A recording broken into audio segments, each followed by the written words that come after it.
सीताराम कहिए जाहि विधि राखे राम, वाहि विधि रहिए।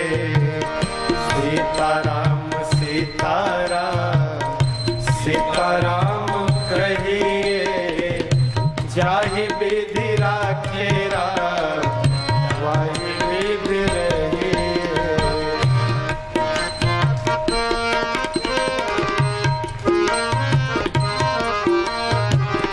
मुख में हो राम नाम, राम सेवा हाथ में।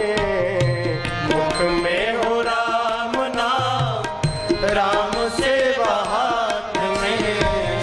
तू अकेला नहीं प्यारे, राम जी तेरे साथ में।